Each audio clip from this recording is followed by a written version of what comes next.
A forgotten spiritual revolution once threatened to shatter the ancient world. This is the secret history of the cult of Dionysus, a movement far beyond the wine and revelry it is famous for. It was a radical force that promised personal liberation and ecstatic union with the divine, directly challenging the rigid order of society and terrifying the established authorities. By the end of this story, you will understand how this ancient quest for transcendence still echoes in our deepest desires for freedom. We will uncover why its rituals were so shockingly violent and what secret knowledge initiates died to protect. What does true spiritual freedom actually cost a person? Long before the familiar gods of Mount Olympus took shape, the spirit of Dionysus roamed wild and untamed. His story does not begin in the sun-drenched temples of Greece, but in the misty, forested highlands of Thrace and Phrygia. There, he was not a polished Olympian, but a raw and primal force of nature, a god of the wilderness whose worship was as intoxicating and unpredictable as the fermented drinks his followers cherished. This original deity was a world away from the civilized god of wine he would later become. His earliest followers were not city dwellers, but people who lived intimately with the untamed earth, and their rituals reflected that profound connection. They sought a direct, personal encounter with the divine, one that could not be contained by temple walls or priestly decrees. This pursuit often involved powerful, natural substances known as entheogens, plants believed to hold the god himself within them. Consuming these sacred plants was not seen as mere intoxication, but as a holy act, a deliberate shattering of the everyday self to make room for the divine. The goal was ecstasy, a word that literally means to stand outside oneself.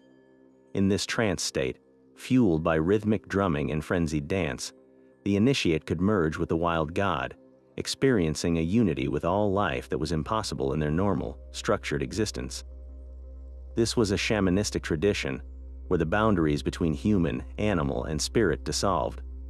The god's followers, often depicted as maenads or bacchae, were said to gain supernatural strength and the ability to communicate with animals, becoming one with the very nature Dionysus embodied.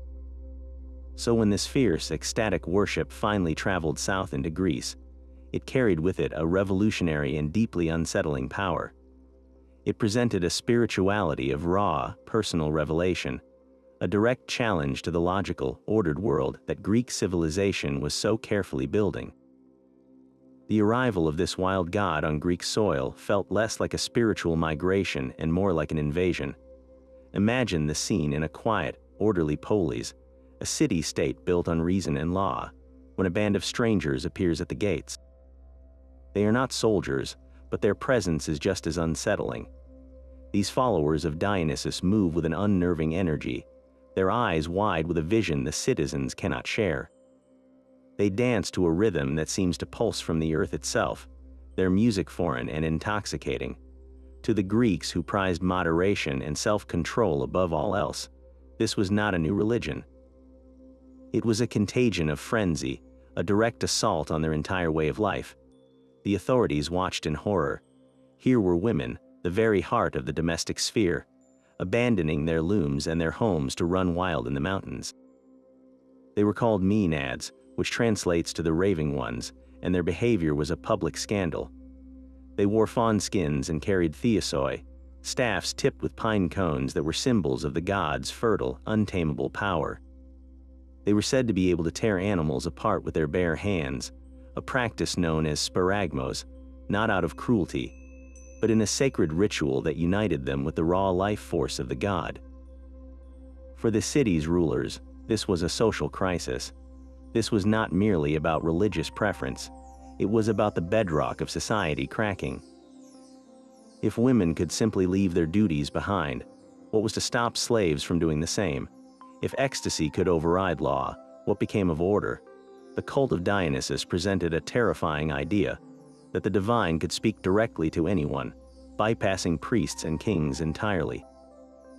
It championed personal revelation over public decree, and in doing so, it threatened to unravel the very fabric of the city-state.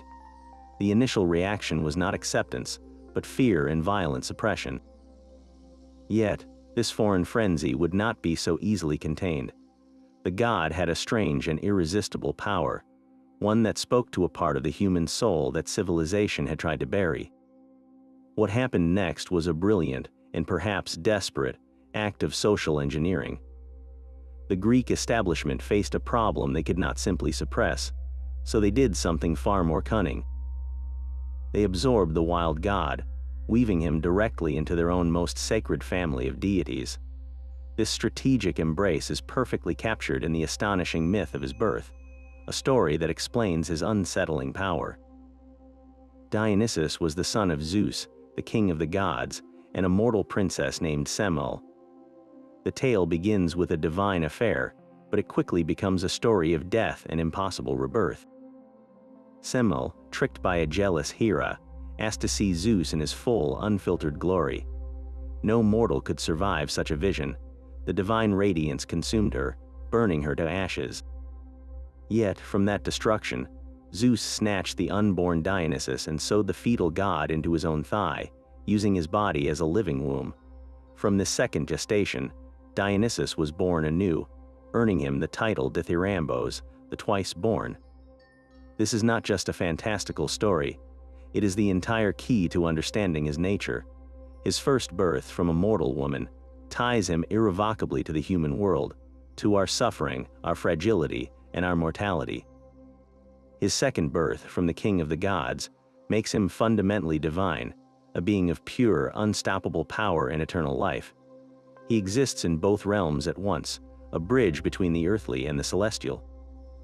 This dual nature is the source of his revolutionary message. He is the God who truly knows what it means to be human because he was born from one. He understands our pain, our mortality, the inevitable death that awaits us all. Yet he also embodies the promise of something beyond that death. He is the God who died and was reborn, a living symbol that destruction can be a prelude to a new and greater existence. This is why his followers sought ecstatic release. It was a ritual death of the ego, the mortal self, in the hope of touching the divine self within. The sparagmos, the tearing apart of an animal, was a brutal reenactment of his own dismemberment, a reminder that from the shattered pieces of the old self, a new, liberated consciousness could emerge. His worship was not mere partying. It was a profound spiritual technology for experiencing your own death and rebirth while still alive. So this twice-born God did not just bring wine. He offered a terrifying and beautiful promise that within every mortal being resides an immortal, divine spark waiting to be set free. This promise of liberation was made manifest in the hands of every initiate through a single, potent object. The thyrsus, a seemingly simple staff of giant fennel crowned with a pine cone, was far more than a ritual prop. It was a key, a conductor, and a declaration all in one. Its form held a secret language. The sturdy fennel stalk, a hollow plant that grows with remarkable speed, was seen as a conduit for the god's power, a channel running from the earth directly into the hands of the worshipper. And at its peak, the pine cone. In the ancient world, the pine cone was a universal symbol of fertility and life, its intricate spiral pattern echoing the very geometry of creation. But for the followers of Dionysus, it held a deeper, more mystical meaning. The pine cone is the seed-bearing fruit of an evergreen tree, a plant that remains vibrantly alive through the dead of winter. It was a natural symbol of resilience and eternal life, a perfect emblem for the twice-born God who had conquered death itself. This was the ultimate promise of the cult, the secret whispered to initiates, that death was not an end but a transformation, a shedding of the mortal shell so the immortal core could be reborn, just as the pine cone releases its seeds into new life. The entire thyrsus, then, was a map of this spiritual journey, a physical representation of the life force erupting from the earth, traveling up the staff, and exploding into a state of divine, everlasting consciousness. When a Maenad raised her thyrsus, she was not just holding a symbol, she was activating a tool. The rhythmic pounding of the staff on the ground was believed to tap into the telluric energies of the earth itself, a primal pulse that resonated up through the body, helping to shatter the constraints of ordinary mind and induce the ecstatic trance. It was a technology for transcendence, a way to physically connect with the furious, fertile, and undying power of the god. These women were the living, breathing heart of the god's power on earth. In a world that defined them by their homes and their husbands, the Maenads made a radical choice. They walked away. They left behind the looms and the kitchens, the rigid expectations of the city, and ascended into the wild mountains. This was not a casual hike. It was a deliberate exodus into a different kind of society, one ruled not by man-made law but by divine frenzy. Their very name, Maenad, means the raving ones, and their sacred madness was not a loss of self, but a profound transformation of it. In the city, they were daughters, wives, and mothers, their identities defined by their relationships to others. On the mountain, in the throes of the god, they became something else entirely. They were no longer bound by the physical limits of their bodies. Their dance was not for entertainment. It was a relentless, whirling motion that could last for hours, even days, until the ordinary world faded away and a new, ecstatic reality took its place. They would chant the ritual cry of Uoi, a sound with no linguistic meaning, a pure expression of raw emotion that served as a sonic key to unlock a higher state of consciousness. This collective rhythm, this shared breath and movement, forged them into a single, powerful entity. They were no longer isolated individuals, but a unified body of the god. And then came the most shocking and misunderstood part of their ritual, the sparagmos. When the frenzy reached its peak, they would seize a wild animal, often a goat or a deer, and tear it apart with their bare hands. To our modern sensibilities, this seems like an act of senseless brutality, but within the sacred context of the rite, it was something entirely different. The animal was seen as an incarnation of the god himself. This was not a slaughter, it was a holy communion. By tearing the animal apart, they were reenacting the dismemberment of Dionysus, the shattering of the self that precedes rebirth. And then, in the final act of the ritual known as omophagia, they would consume the raw flesh. This was the ultimate act of unity. They were not just eating an animal. They were taking the raw, undiluted life force of the god into their own bodies, physically merging with the divine power they worshipped. For a brief, shattering moment, the boundary between the worshipper and the worshipped completely dissolved. So what did this ecstatic freedom mean for a woman in ancient Greece? It was a temporary but total inversion of the social order. In that sacred space on the mountain, they were not subordinate to anyone. They were possessed of supernatural strength, said to be able to uproot trees with their hands and have streams of milk or wine flow from the earth for them. They became the most powerful versions of themselves, answerable only to the god.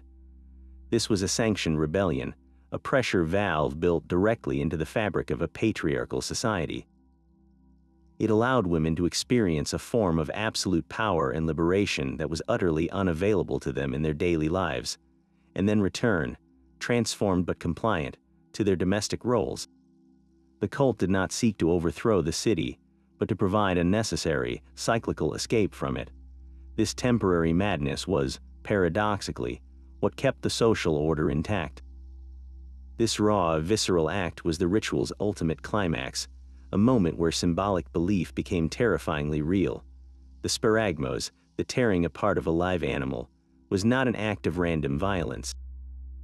The creature, typically a bull or a goat, was seen as a theriomorph, a physical form inhabited by the god himself.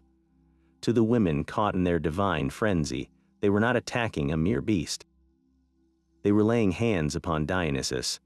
The physical strength required to rip an animal apart with bare hands was, in itself, considered a miracle, a direct infusion of the god's own wild power into their mortal bodies. This was a deliberate, sacred destruction. They were reenacting the dismemberment of the infant Zagreus, a primal form of Dionysus who was torn apart by the Titans. In that moment of ritualized violence, they were not just remembering a myth.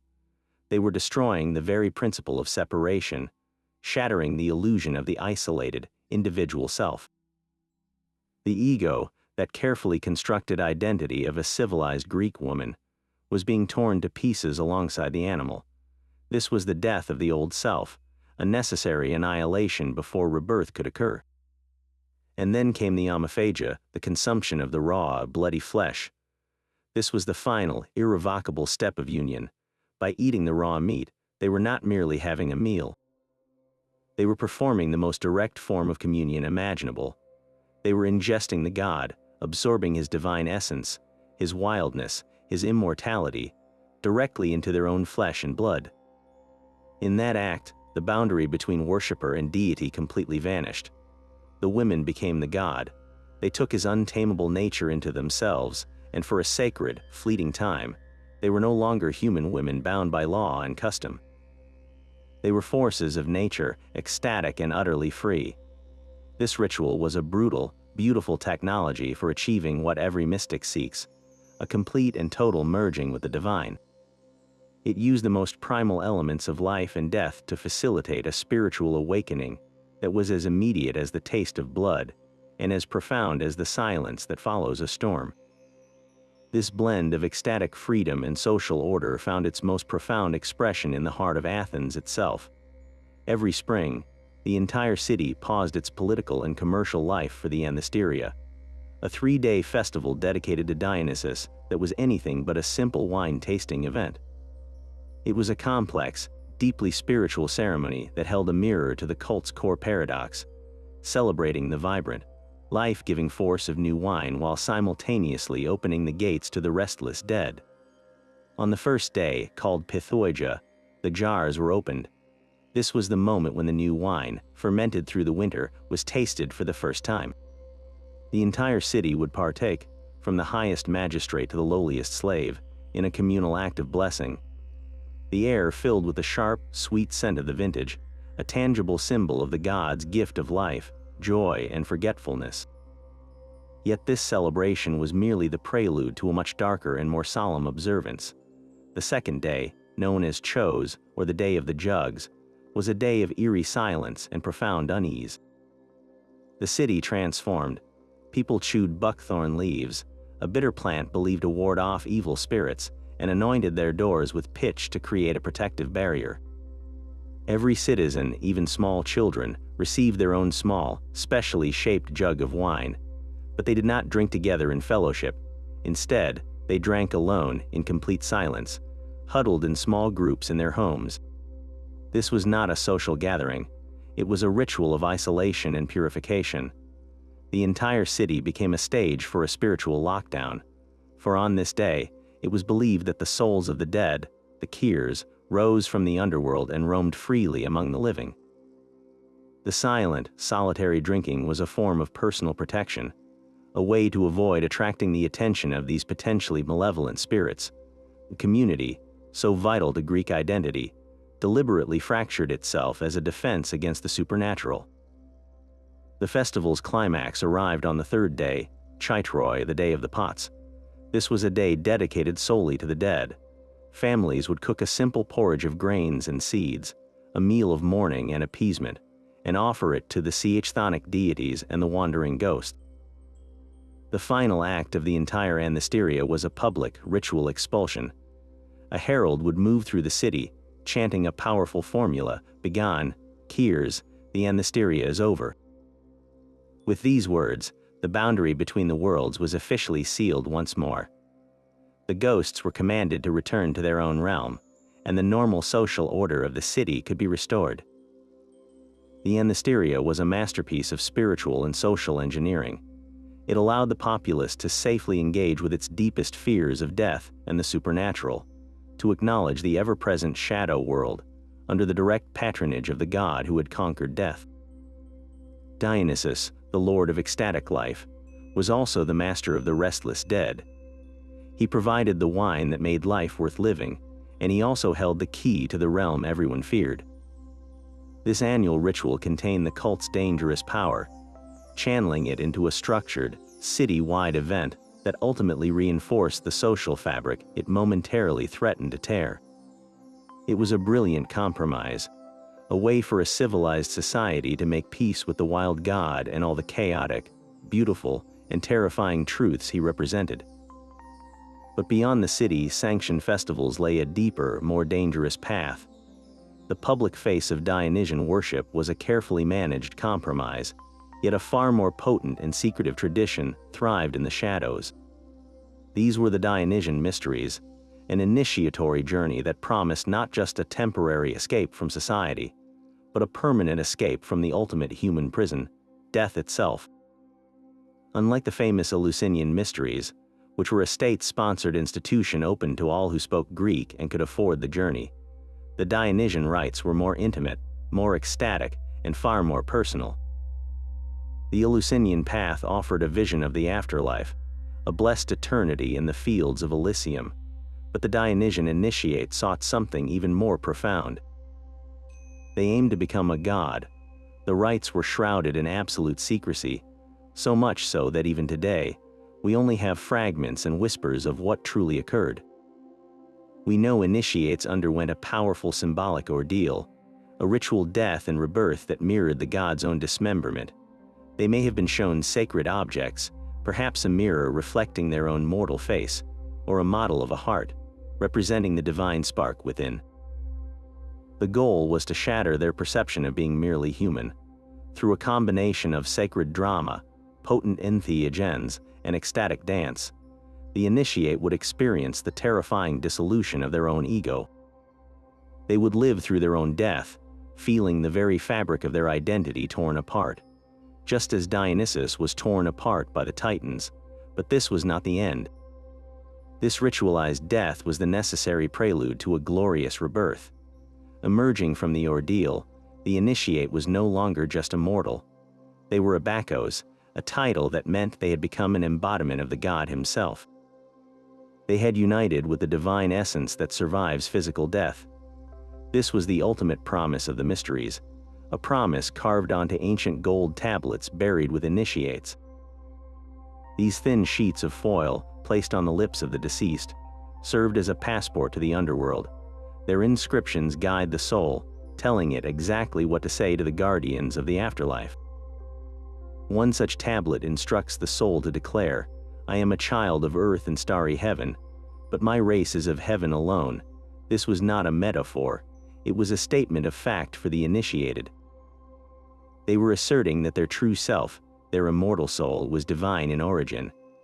Another tablet gives the soul a triumphant announcement: "I have flown out of the sorrowful, weary circle of life.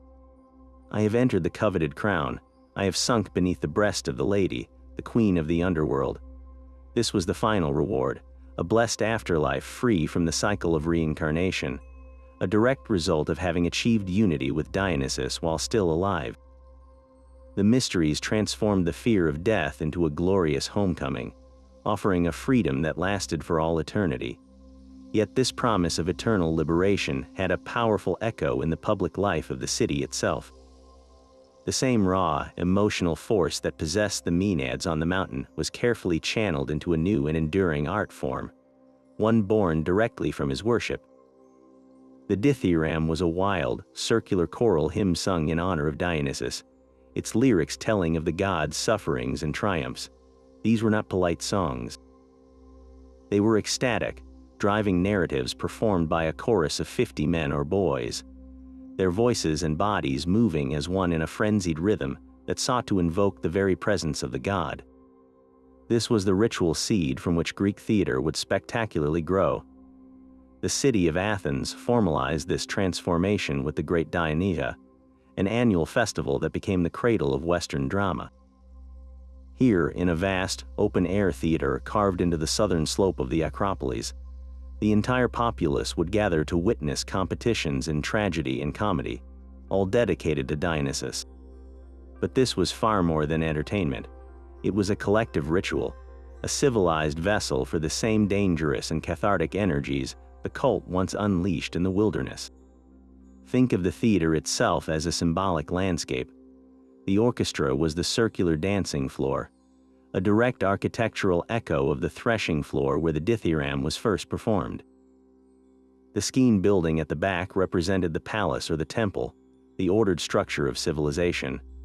And the audience, thousands of citizens seated in a semicircle rising up the hill, became the new tribe, the new community gathered not for a sparagmos, but for a story.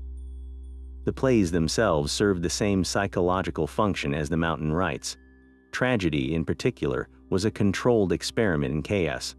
Playwrights like Aeschylus, Sophocles, and Euripides would take myths of great heroes and royal families and put them through unimaginable suffering, hubris, and fate.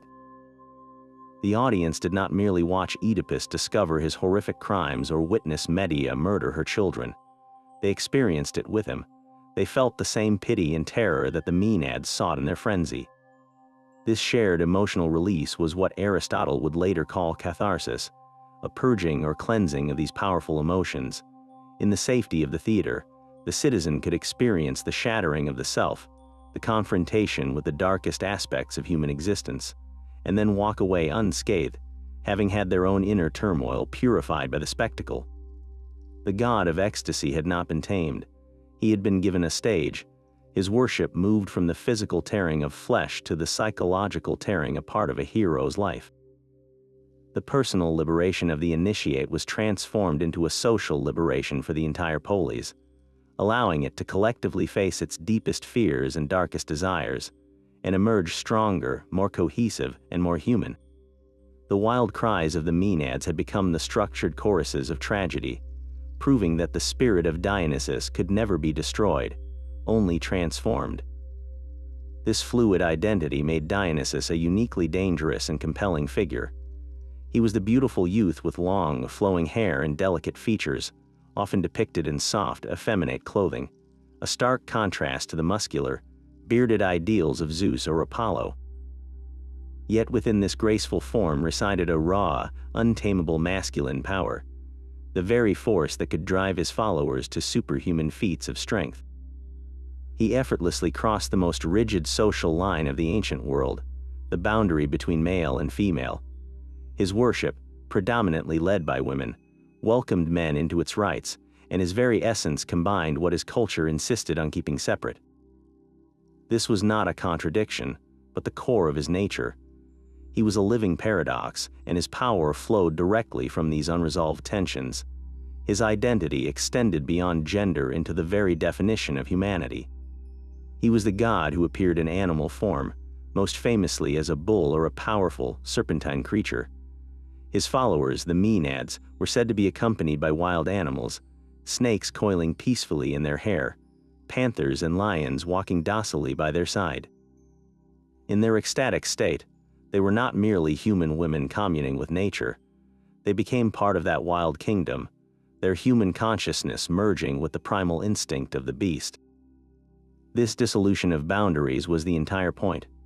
The rigid self, the civilized identity of a Greek citizen or a proper wife, was a construction, a cage. Dionysus offered the sledgehammer. His rituals were designed to systematically dismantle every category that defined a person, gender, species, and even nationality. He was always the foreigner, the god who arrived from the east, yet he demanded a place at the very heart of Greek religion. He was the civilized god of the vine, who taught humanity the art of cultivating grapes and making wine, an act of profound cultural order. Yet that same wine could reduce a person to a savage state, unlocking the very wilderness the civilization prided itself on conquering. So what did it mean to worship a god like this? It meant embracing the idea that all our categories are illusions. The true self, the divine spark within, exists before and beyond these labels. To achieve ecstatic union with Dionysus, you had to let go of everything you thought you were, your gender, your humanity, your citizenship. You had to become fluid, like the god himself. You had to be willing to be both the sacrificer and the sacrificed, the human and the animal, the civilized individual and the savage member of the pack.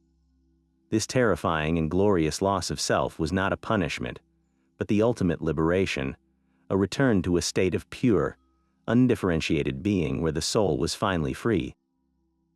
No work of literature captures this brutal conflict more powerfully than Euripides' final masterpiece, the Bacchae. It stands as a chilling testament and a stark warning, dramatizing the ultimate price of denying the wild, irrational currents of the human soul. The play opens with the god Dionysus arriving in Thebes, his mother's city, disguised as a charismatic mortal priest of his own cult. He has come to punish the ruling family for their refusal to acknowledge his divinity, and the primary target of his wrath is the young king, Pentheus. In Pentheus, we see the embodiment of rigid, hyper-rational order. He is a man of the city, of walls and laws and absolute control. He hears reports that the women of Thebes, including his own mother Agave and his aunts, have abandoned their homes for the mountains, dancing in ecstatic worship of this new god. His reaction is not curiosity, but pure, unadulterated fury. He sees this not as piety, but as a social disease, a fraudulent excuse for female promiscuity and drunkenness that threatens to topple his entire kingdom. He vows to hunt down the Maenads, imprison them, and behead this so-called foreign priest. He represents a civilization so sure of its own logic that it has become blind to any power it cannot measure or contain. Dionysus, calm and enigmatic, allows himself to be captured and brought before the king. This is where the god's true power begins to unfold. He does not fight Pentheus with force, but with subtle, psychological manipulation, preying on the king's own repressed desires and deepest insecurities. Pentheus is obsessed with the reports of the women's activities, demanding to know every salacious detail.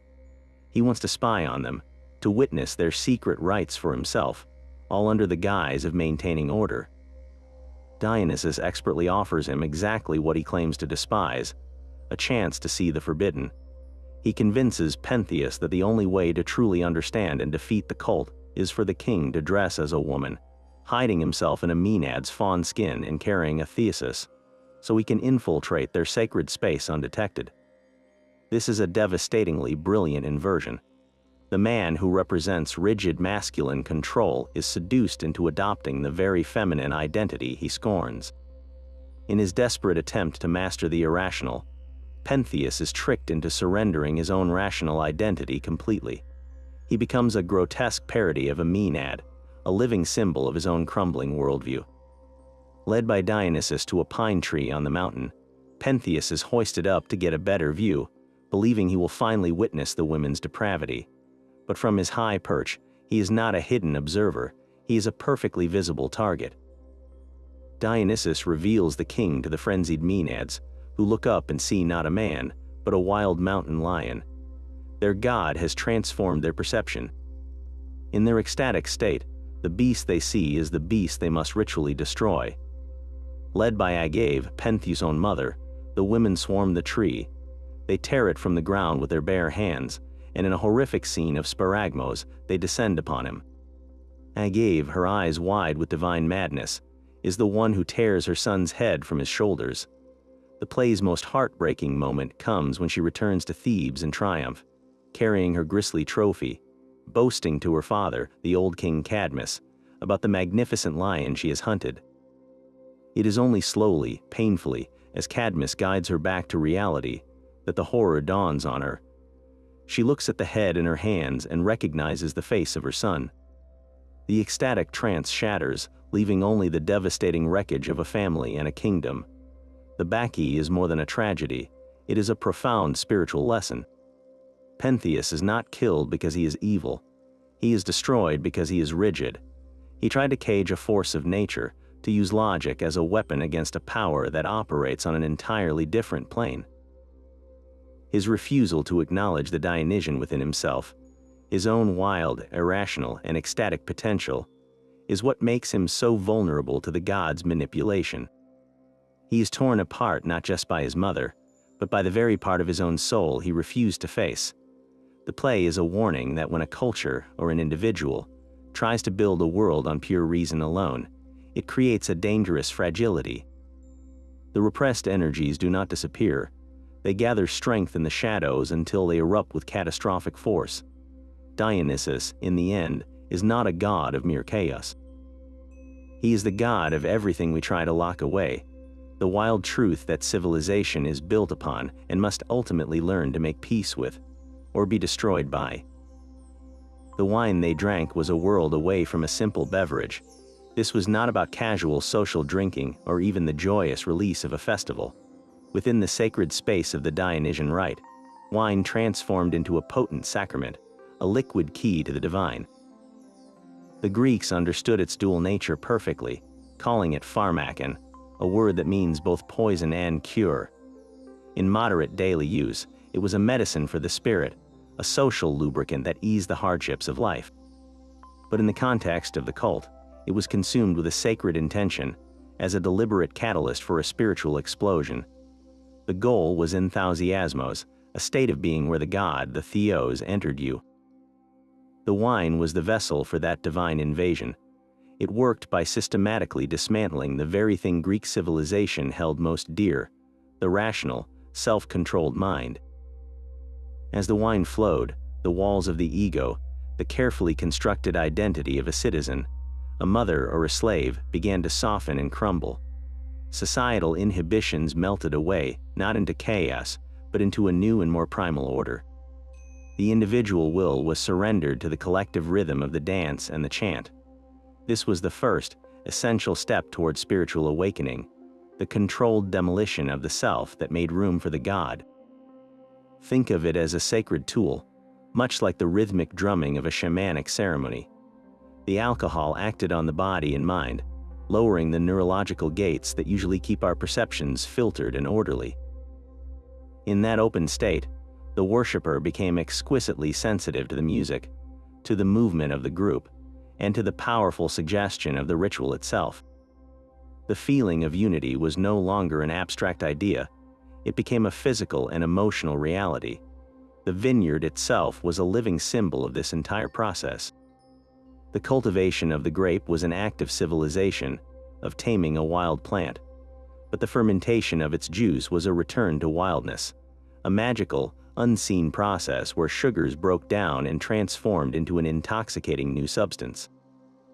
The drinking of that wine reenacted this cycle within the human soul. One would begin the ritual in a state of civilized order, and through the sacred pharmacon, journey back to a primal, ecstatic unity, only to return reborn. This is why the tearing of the animal and the drinking of the wine were two sides of the same sacred coin. Both were acts of consuming the god. The raw flesh gave you his wild, untamable power, the life force itself. The wine gave you his ecstatic consciousness, his boundless joy, and his freedom from mortal cares. Together, they facilitated a complete merger, allowing a mortal to taste, for one glorious and terrifying night, what it truly means to be divine. This divine chaos found its perfect counterpart in the brilliant light of Apollo.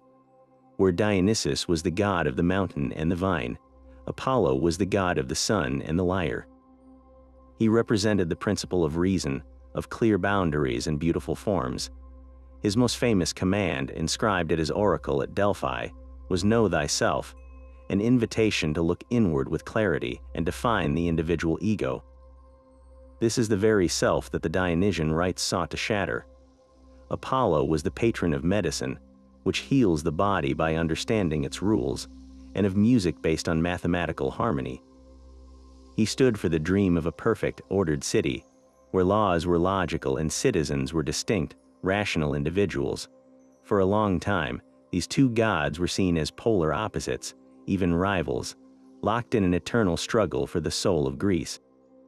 But the ancient Greeks were far wiser than that. They understood that these were not enemies, but two halves of a single, profound truth about reality.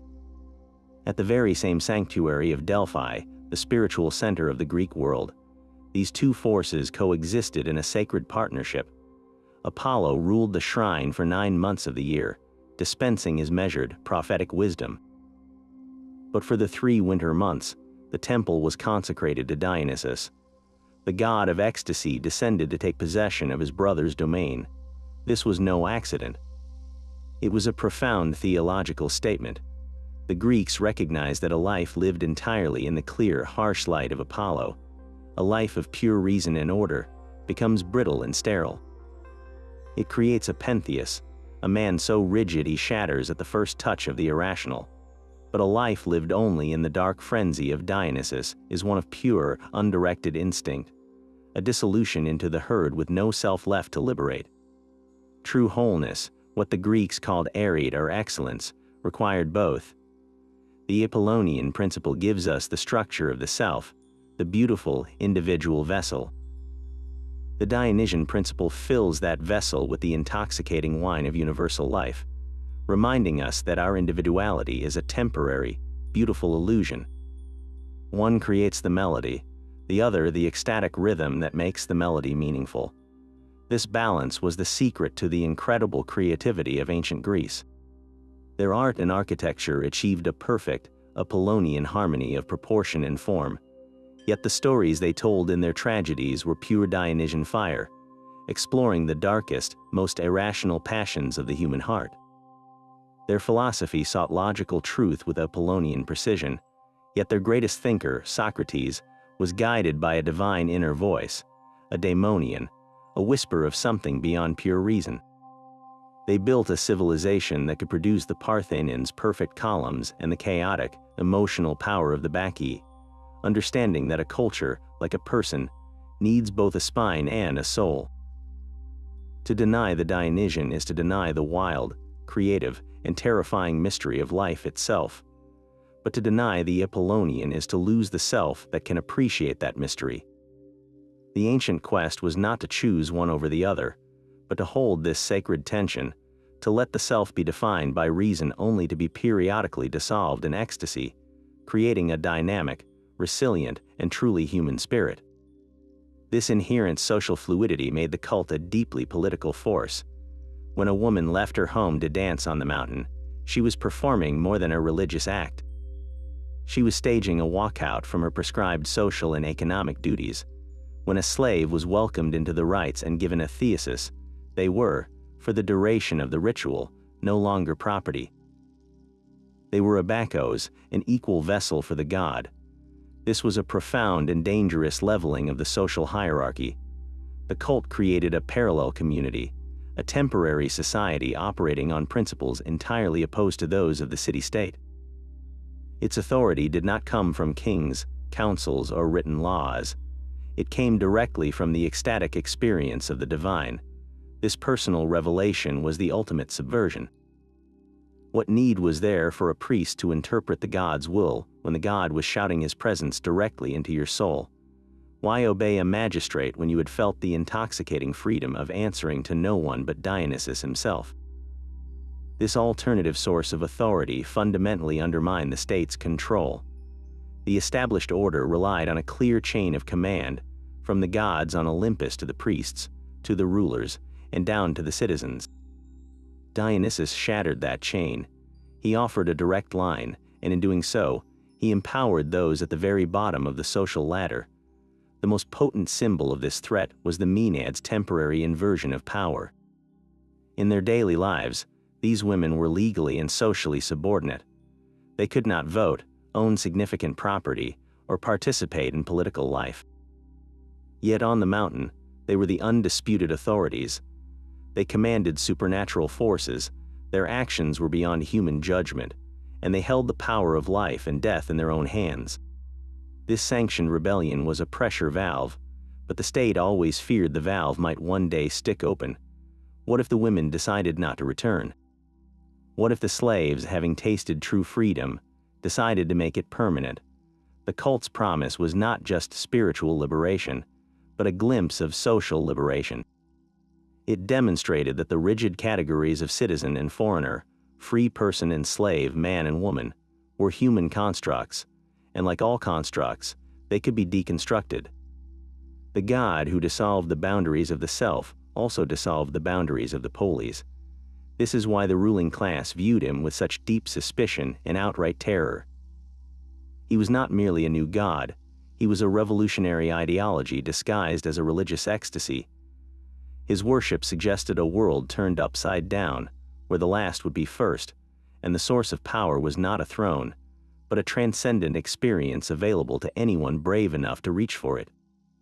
Every object and animal linked to Dionysus was a piece of a secret code. The leopard or panther that so often strides calmly by his side was not a mere exotic pet. In the ancient world, this great cat was the ultimate symbol of untamed nature, a creature of instinct, power, and beautiful ferocity that could never be truly domesticated. Its presence alongside the god was a constant living reminder that the divine force he represented was not a civilized comfort, but a primal power. The leopard's spotted coat echoed the dappled light of the forest, a realm where human laws held no sway. For the initiate, Learning to walk with the leopard meant making peace with the wild, instinctual self that civilization demanded they suppress. It was an invitation to embrace the beautiful, dangerous animal within. Then there is the serpent, a creature that provoked both fear and reverence. The snake sheds its skin, leaving the old form behind to emerge renewed, making it a perfect emblem of rebirth and immortality, the core promise of the Dionysian path. But its meaning runs even deeper. The serpent moves along the ground, intimately connected to the earth, making it a chthonic being, a creature of the underworld. This connected Dionysus not only to the vibrant life on the surface, but also to the hidden realms of the dead and the secret wisdom buried deep below.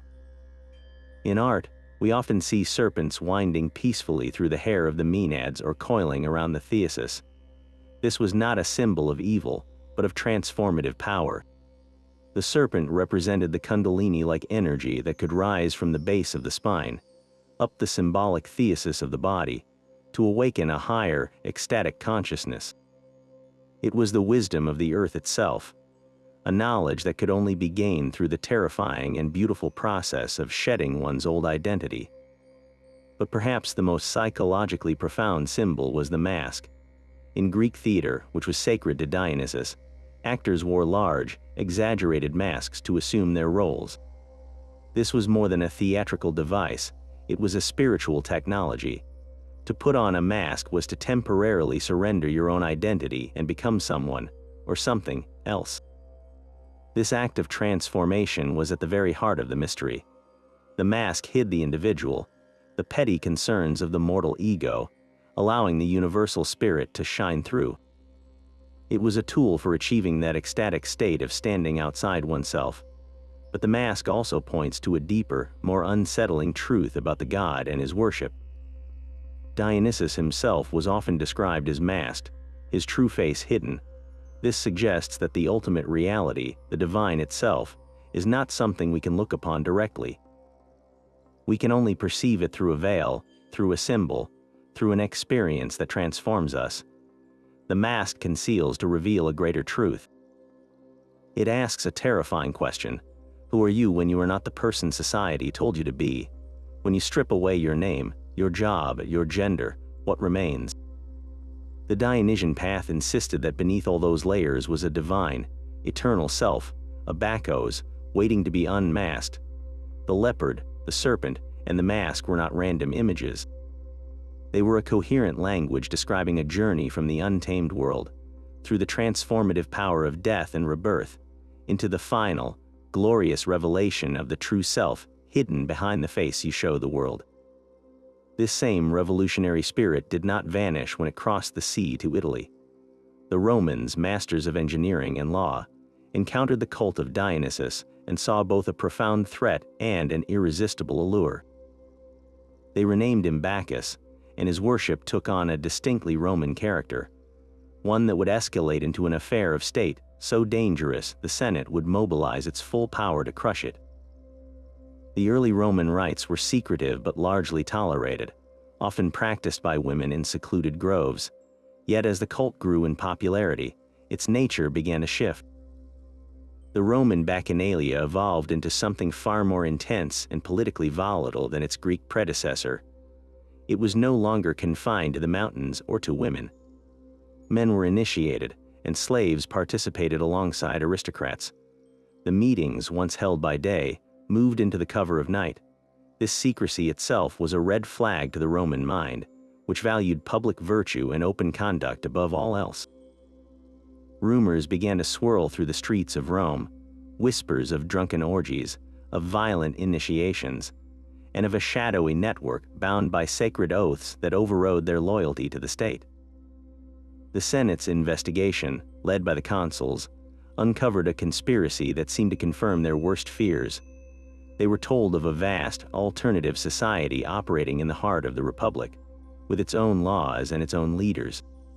The initiates, it was said, were bound to absolute secrecy, and any who betrayed the cult's rituals or members faced swift and deadly punishment.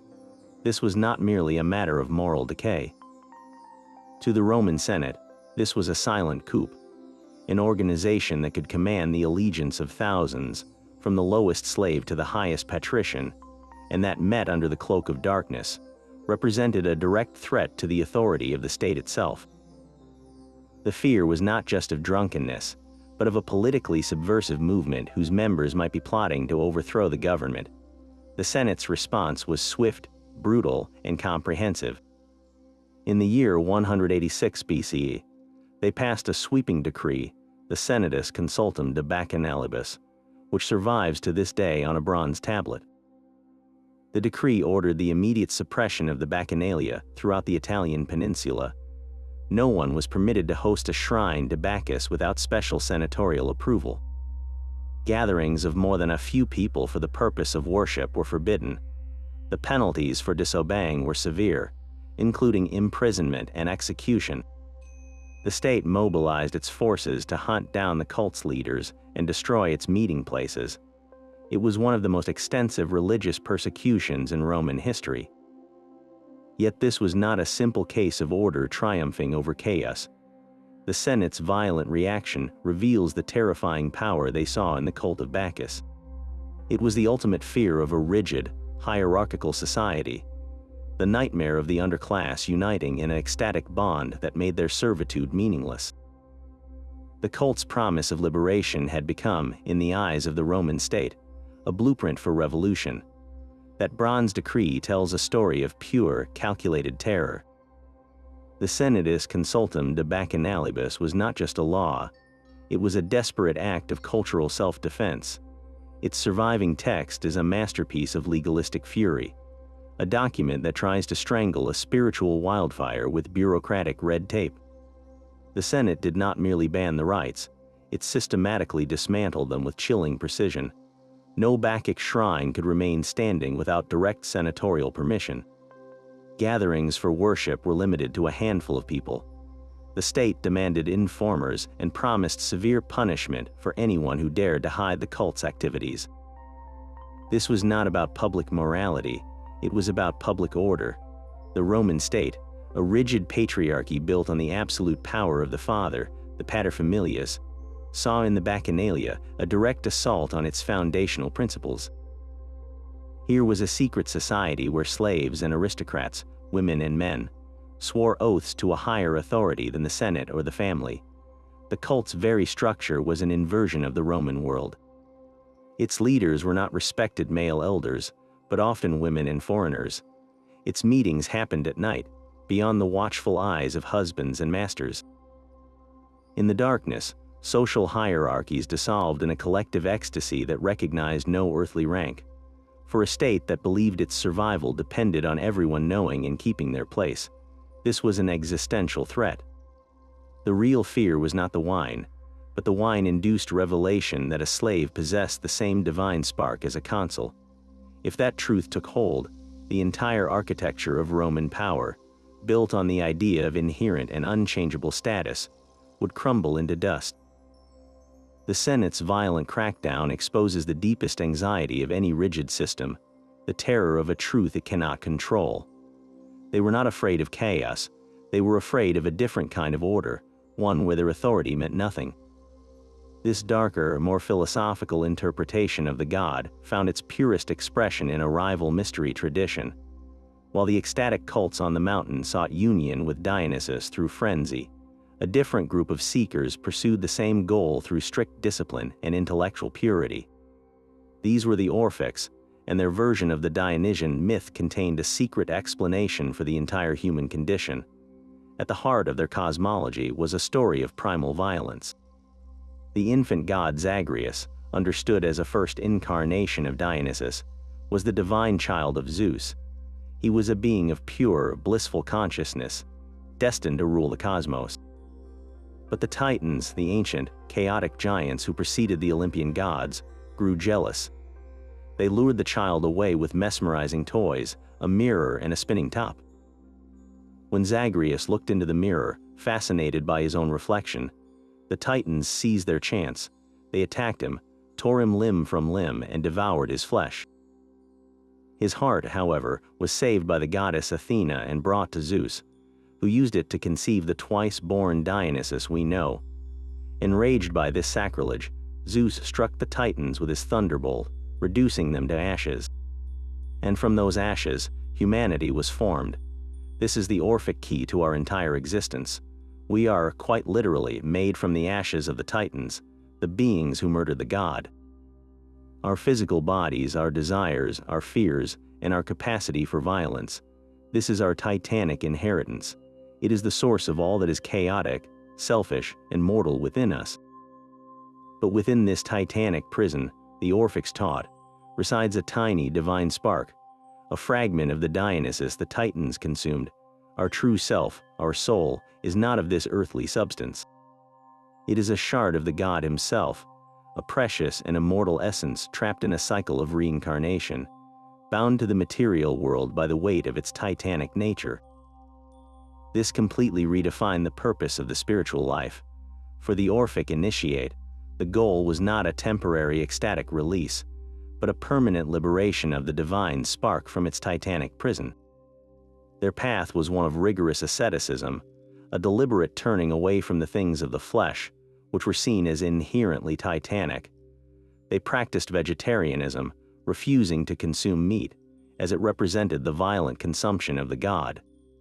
They abstained from animal sacrifice and lived lives of ritual purity, all in an effort to quiet the titanic chaos within and allow the Dionysiac light to shine through.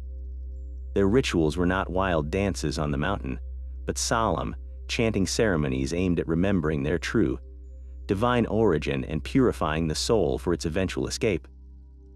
The Orphic tablets buried with the dead capture this hope perfectly, guiding the soul to declare its purity to the guardians of the underworld and to request a drink from the cool, refreshing lake of memory, so it would not forget its divinity and be forced back into another titanic body.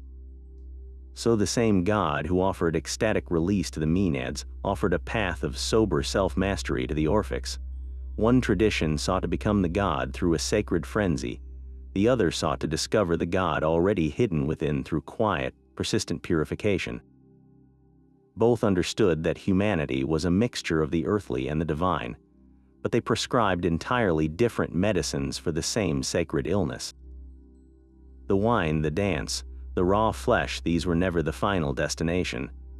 They were the vehicle for a journey toward a secret so profound it threatened every religious institution in the ancient world. At its heart, the cult of Dionysus was pursuing gnosis. This is a Greek word that means knowledge, but not the kind you find in a book or learn from a priest. This was a direct, personal, and transformative knowing, an unshakable certainty of the divine that could only be seized through lived experience. You did not believe in the god, you knew him because you had felt his presence shatter your mind and inhabit your body. This ecstatic encounter was the method, and the gnosis was the prize. It was a spiritual shortcut, a way to bypass the entire religious bureaucracy of temples, sacrifices, and priestly interpreters. Why would you need someone to tell you about the god's will when you had stood outside your own body and merged with it directly? This was the ultimate heresy, and it is why the authorities were so terrified. The cult offered a form of spiritual democracy, where access to the ultimate truth was not reserved for a pure-blooded elite, but was available to any one woman, slave, or foreigner who had the courage to surrender to the frenzy. The goal was to find the god within, to discover that the divine spark was not on a remote mountaintop, but was your own truest, most hidden self. In this light, the Maenads' cry was not mere noise, but the sound of a soul recognizing its source. The tearing of the animal was not savagery, but the destruction of the illusion that separated her from that source. Every element of the ritual was engineered to produce a single, cataclysmic moment of insight, where the initiates suddenly knew, with every fiber of their being, that they were not just mortal, but were, and had always been, a part of the immortal divine. This is a deeply Gnostic vision, centuries before the term would be coined. It posits a world where the material realm and its social structures are a kind of prison, a forgetfulness that keeps us from our true nature. The ecstatic rite was the jailbreak. It was a violent awakening from the dream of being merely human, a shocking reminder that you are a god who has forgotten your own name. So the next time you hear of their wild parties, look past the surface, see them for what they were, not as revelers, but as pioneers of the spirit, using the most powerful tools they had to hack their own consciousness and reclaim a knowledge that the world had tried to make them forget. This secret knowledge refused to die with the city-states that tried to contain it. As the conquests of Alexander the Great shattered the old Greek world, the cult of Dionysus began an extraordinary new journey, flowing east into Egypt and deep into the heart of the rising Roman Empire. It was no longer a foreign invader, but a cosmopolitan traveler, adapting and merging with the deities it met along the way. In Egypt, worshippers saw a clear reflection of their twice-born god in Osiris, the lord of the dead who was also dismembered and miraculously reborn. This was not a coincidence, but a recognition of a shared spiritual truth. The two gods syncretized into a powerful new figure, Serapis, who combined Dionysian ecstasy with Osirian promises of a blessed afterlife. Further north, in Anatolia, his worship intertwined with that of Sabazios, a rugged, mountain-dwelling god of thunder and fertility. The rituals of Sabazios involved the handling of live serpents and the ecstatic possession of his followers, practices that felt immediately familiar to any initiate of Dionysus. This blending created a potent new form of worship, where the thyrsus was raised alongside the symbolic hand of Sabazios in a gesture of blessing. This process of syncretism was the cult's great survival strategy. It proved that the core message of liberation through ecstatic union was not bound to a single culture or name. It was a universal key that could unlock the same divine mystery in different lands, speaking to a fundamental human yearning that transcended borders. The wandering god had become a world god, his identity as fluid and transformative as the consciousness he sought to awaken, and it was this evolved, cosmopolitan faith that would deeply influence thinkers who were laying the groundwork for the world to come. The mystical elements of the Dionysian and Orphic traditions seeped into the philosophy of Plato, who wrote of the soul's divine origin and its painful imprisonment in the material body. This idea that our true home is not of this earth echoes the Orphic tale of the Titanic ashes. Later, the Neoplatonists like Plotinus would expand this into a full system, teaching that the goal of life was ecstatic union with the ultimate divine source, the One, a concept that resonates powerfully with the Maenads' frenzied merger. Even the burgeoning schools of Gnostic Christianity, with their belief in a hidden God and the need for a spark of divine knowledge to escape a flawed material world, walked a path that the Dionysian initiates had blazed centuries before. The wild cries on the mountain had been translated into complex theological systems, but the heart of the quest remained identical: to find the God within and use that knowledge to break the chains of ordinary existence. The cult did not vanish, it went underground, its essence flowing like a subterranean river into the very bedrock of Western spirituality, waiting for the moment it would surge back into the light. This sacred chemistry of the soul did not vanish with the classical world. It simply transformed, its core principles of death and rebirth resurfacing centuries later in the cryptic laboratories of the alchemists. The sparagmos, the tearing apart of the god, found a powerful new echo in the alchemical process known as solve et coagula, to dissolve and to coagulate. The alchemists' first and most crucial task was to break down their base material, the prima materia, which was not merely lead or mercury, but a symbol of the unrefined human soul, burdened with desires and ignorance. This dissolution was a symbolic death, a necessary shattering of the old rigid self, mirroring the dismemberment of Dionysus. The chaotic, blackened state that followed, called the Negrito, represented the despair and putrefaction of the ego, the essential darkness that comes before the dawn of enlightenment. Just as the Maenads reduced the sacred animal to its raw, primal components, the alchemist reduced the soul to its fundamental essence, stripping away all false identities and worldly attachments. Only from this state of utter dissolution could the true work of rebirth begin. The divine spark, the fragment of Dionysus trapped within the titanic flesh, was the alchemist's ultimate goal, the philosopher's stone. This was not a physical substance to turn lead into gold, but a metaphor for the perfected, enlightened consciousness, the immortal self liberated from the prison of the material body. The entire alchemical process was a spiritual technology for achieving what the Dionysian initiate experienced in a single, violent night: a systematic purification through symbolic death and glorious rebirth. The Hermetic tradition, with its famous axiom "as above, so below," provided the philosophical framework for this grand operation. It taught that the processes of the cosmos are mirrored within the human soul. The transformation of base metal into gold in the laboratory was an external ritual designed to trigger the internal transformation of the leaden soul into a golden, divine state. The alchemist, like the Maenad, sought to become one with the divine by discovering that the divine was already hidden within, waiting to be revealed through a deliberate and sacred unraveling. The wild god of the vine had donned the robes of a sage, but the quest for the immortal spark within remained unchanged. Centuries later, a philosopher would name this forgotten force and declare it the only cure for a dying culture. In his first major work, The Birth of Tragedy, Friedrich Nietzsche resurrected the Dionysian archetype from the dusty pages of classical studies and placed it at the center of a philosophical revolution. He argued that true artistic greatness, the kind that gave birth to Athenian tragedy, was not born from calm rationality or beautiful forms. It emerged from a fundamental tension between two opposing drives, which he named after the Greek gods, Apollo and Dionysus. The Apollonian, for Nietzsche, was the principle of order, individuality, and dreamlike illusion. It was the beautiful veil of forms that lets us endure reality, the sculptor carving a perfect, serene statue from chaotic marble. But this beautiful order was only one half of the equation. The true, primal wellspring of art was the Dionysian, the very same force that drove the Maenads into the mountains. Nietzsche described it as the terrifying ecstasy that arises when the veil of Apollo is torn aside. It is the intoxication, the collapse of the individual back into the primordial unity, the shattering joy that comes from acknowledging the brutal, beautiful, and chaotic truth of existence itself.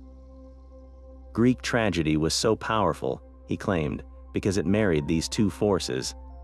The Apollonian provided the structured myth, the recognizable characters, and the beautiful language. But the Dionysian provided the raw, emotional power, the music of the chorus that tapped into a collective, ecstatic truth, allowing the audience to peer directly into the abyss and not go mad. This delicate balance was the soul of a healthy culture. Then, according to Nietzsche, a single figure arose and shattered this sacred union, setting Western civilization on a path of spiritual decay that would last for 2,000 years. That figure was Socrates. Nietzsche saw in Socrates the ultimate embodiment of a new and dangerous principle, that virtue is knowledge and that the world can be fully understood through logic and reason alone. The Socratic drive insisted that everything must be conscious, rational, and explicable. What could not be reasoned about was not worth considering. This was the death knell for the Dionysian. Tragedy, which thrived on mysterious, irrational suffering, was dissected by the logical scalpels of thinkers like Euripides, who explained his characters' motivations with cold reason, stripping them of their mythic, primal power. The chorus, the direct voice of the Dionysian collective, was marginalized.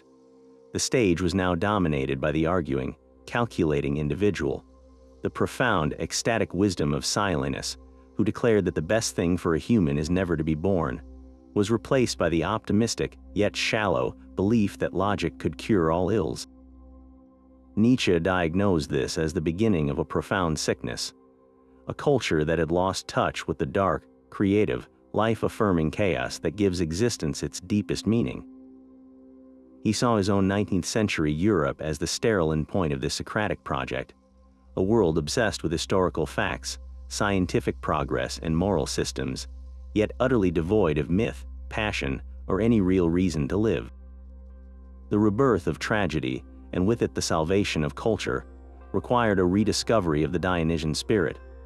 It demanded a courage to face the terrifying truth that life is inherently suffering and chaos, and to not just endure it, but to embrace it, to say a sacred yes to all of it, the pain and the joy, the creation and the destruction.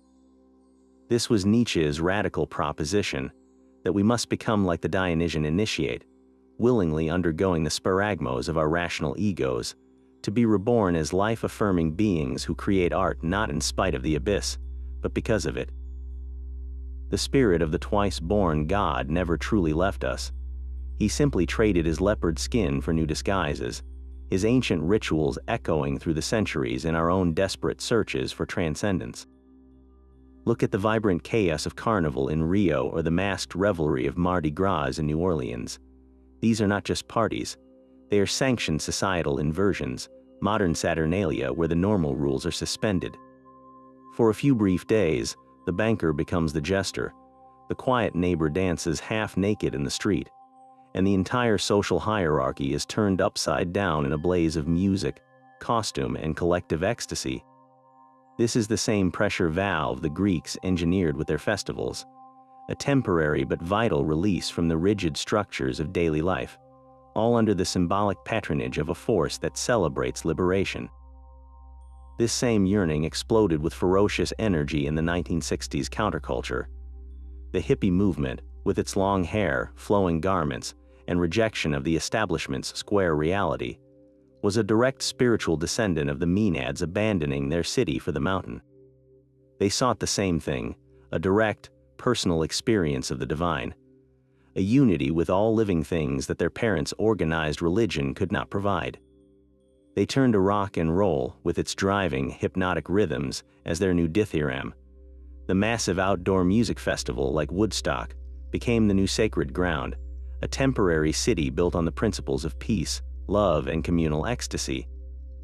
And just as the ancient initiates used wine and entheogens as sacred tools to dissolve the ego, so too did this modern cult explore mind-altering substances, not for mere recreation, but as a deliberate means to break down the walls of ordinary perception and glimpse a more unified, cosmic reality. The thread continues unbroken into the pulsing heart of the rave, a dark warehouse, a relentless, hypnotic beat, and a sea of moving bodies losing themselves in the music. This is the modern-day Dionysian rite, stripped of its mythological context but identical in its psychological function. The DJ is the high priest, controlling the rhythm that guides the crowd to a collective trance state. The rhythmic pounding is no different from the Maenads' feet striking the earth or their theosoi hitting the ground, a technology for shattering the individual mind and merging with the group. The goal is the same ecstasy, to stand outside oneself, to become part of a single, breathing organism, free from the burdens of individual identity. Even the glow sticks and liquid light shows serve a purpose similar to the sacred objects shown to initiates, providing a focal point to unlock altered states of consciousness. So the next time you feel the pull of a bass beat, or lose yourself in a dancing crowd, or even just feel the urge to cast off your daily identity at a costume party, remember you are touching a thread that stretches back thousands of years. You are participating in a timeless human ritual, a quest for the very freedom the Cult of Dionysus promised. It is the eternal, restless search for a moment outside of time, where the self dissolves and all that remains is the pulse of life itself. That relentless quest for liberation still beats like a hidden pulse beneath our modern world. The secret history of the Cult of Dionysus is not a dusty relic, but the story of one of humanity's most profound and enduring spiritual impulses. It is the story of our refusal to be defined solely by the roles society gives us, the deep yearning to connect with something wilder and more authentic than our daily routines. This ancient path teaches a radical truth, that sometimes the most profound wisdom is not found in rigid order, but in a sacred, ecstatic madness.